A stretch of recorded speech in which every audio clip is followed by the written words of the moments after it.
Hey friends, Mr. Pellegrino here with the Read Aloud. This is called The Things That I Love About Trees by Chris Butterworth and illustrated by Charlotte Boak. Ooh, look at this. Different types of tree leaves.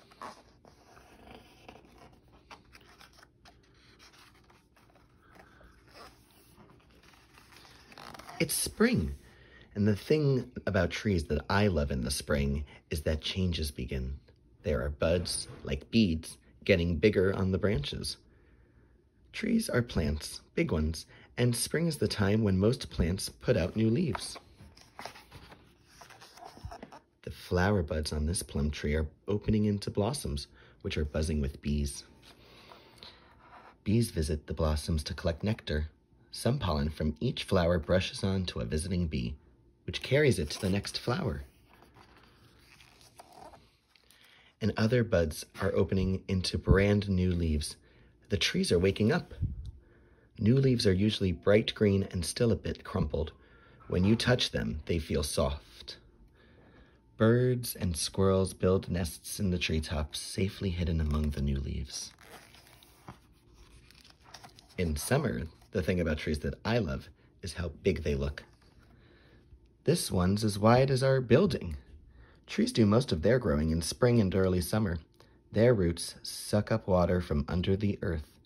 In hot weather, a big tree can drink as much as a bathtub full every day. Wow. Summer trees are shady and so full of leaves that when the wind blows, they swish like the sea. Leaves use sunshine to make food that the tree needs so that it can grow.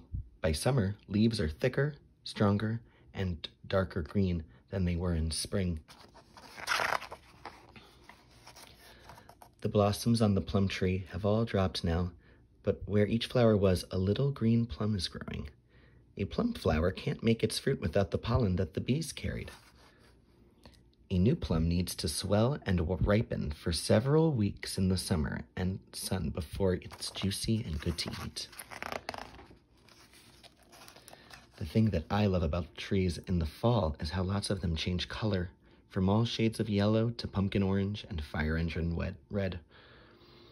In the fall, the days are shorter and cooler, so leaves start to change color and begin to die. As well as bright leaves, I see tree seeds and ripe fruit, nuts for the squirrels, berries for the mice, and a sweet, sticky plum for a bird. In the middle of each plum is a seed that can grow into a new plum tree. When a storm blows in, the trees rain leaves. Catch one in the air and you can make a wish. Some leaves that look tiny high up on a tree turn out to be big on the ground. Not all trees lose their leaves in the fall. The ones that do are called deciduous trees. Trees that keep their leaves are called evergreens. In winter, the thing that I love about trees is how bare they are. You can lean on the trunk and look all the way up to the top. When you touch the bark, it feels rough and hard. Tree bark protects a tree from insects and other animals that might eat it, and also from too much heat or cold. Trees that lose their leaves take a rest from growing through the dark, chilly days of winter. And when a storm comes thrashing the branches, snapping off twigs and rocking the trunk, the tree's roots hold it safe in the ground while it waits for the warm days of spring when the trees will begin to wake up all over again.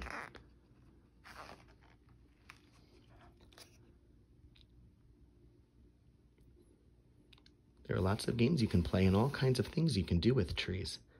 Build a hideout from big sticks and falling branches. Start a collection of pine cones, leaves, twigs, acorns, or chestnuts. Use a fallen tree as a giant climbing frame. Hide away in an old hollow trunk or under low-hanging leaves. Make pictures and shapes with fallen leaves and sticks. Turn over old logs and pieces of bark to go on a bug hunt. A magnifying glass might come in handy. Stay very still and quiet to see the wild creatures that make their homes in the trees. Friends, you might want to try one of these activities after this story's finished. which is now.